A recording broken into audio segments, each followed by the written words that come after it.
Hi everyone. This is a new take on how I'm doing videos. Just decided this month or this time I wanted to do a little bit of education with some slides. So let's see how this goes. My name is Denise. For those who don't know me, I'm a certified holistic nutritionist. I'm also a mental health coach.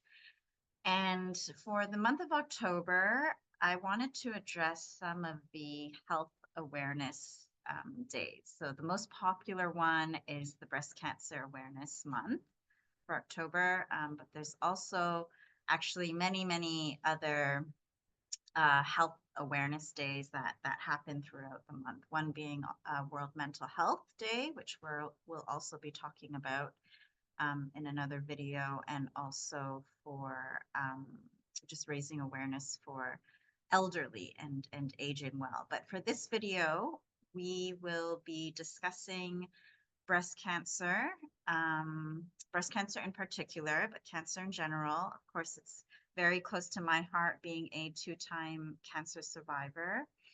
Um, and I really wanted to talk about this because I think a lot of the talk around, cancer awareness is a lot on, diagnosing, early detection. But my messaging around this is really about, how can we be more in tune with our bodies and aware of the environment? And how do we move into prevention versus early detection?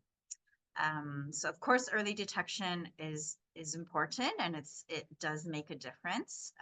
But I think prevention is that missing piece in this whole dialogue around cancer. So I'm going to share my screen first, and then we can get right into what I want to talk about today. One second. Okay, so hopefully you can see my screen. I will go also into presenter mode. And you might not be able to see me now, but that's okay. So Global Health Days in October, as I mentioned, we will be talking about breast cancer. So in 2024, there were more than 360,000 people. Well, this is a prediction actually. In I think it was Hong Kong U, that there will be more than 360,000 people diagnosed with breast cancer. Breast cancer is the top cancer for women in Hong Kong, also I believe worldwide. So as I said, it's not just about early detection, but we really want to be talking about prevention and how to prevent.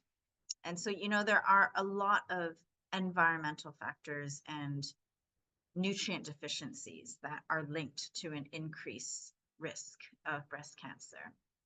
And this, affects oxidative stress, inflammation, even epigenetics, which is what I'm going to touch upon today. And epigenetics is basically how the environment and exposure to certain environmental things can affect our gene expression. And so going into our environment, so we have the environment as we know it, but also like the air, what we are exposed to, and also our internal environment, which is, what kind of foods are we putting into our body? What are we drinking? How is the foods being cooked? How are they being prepared? How are they being stored? So the two kind of main things that I wanted to talk to you today about is the exposure to endocrine disrupting chemicals. These you may know as BPA, platelets, PCBs, and these are found in more places than we think. Of course, the plastic bottles but also platelets are commonly found in personal care. And these platelets are endocrine disruptors. And there's research that correlate to endocrine disruptors to increase breast cancer risk because of the hormones that it affects. So similarly, also the BPA and found in plastic bottles and food containers. I'm really glad that they're getting rid of plastics more and more in Hong Kong, especially in takeout. It'd be great to see the the rollout of that. But these are all endocrine disruptors that mimic estrogen and can promote the growth of estrogen receptors. And so this affects breast cancers, especially the estrogen positive breast cancers. PCBs, same thing. And, we see this also, in the oils. And then talking about oils and pesticides and herbicides, a lot of the oils that we take are coming from crops like soy or corn that are heavily sprayed with pesticides and herbicides. I think a lot of the times we think about pesticides and herbicides maybe in our vegetables, our fruits, but we don't actually think about our oil, our cooking oil, or what are our cakes and pastries being made of? What kind of oil is being used? We just finished Mid-Autumn here in Hong Kong. I'm sure many of us were eating mooncakes. I ate it myself. And unfortunately, we're moving away from traditional recipes of mooncakes, and there are mooncakes out there that are using vegetable oils. And what are these? What oils? What is it made out of? And soy, corn, they have a lot of problems with it, glyphosate being one of them. You can research on that, but I won't get into that here because I do want to move along. But these are things that we all need to be aware of. And what do we do is we need to detox. So it is quite impossible to be completely free from these toxins and chemicals. And so what do we do is we need to detox. And so this DIM detox and flax, flax meal, particularly for the defatted flax seeds.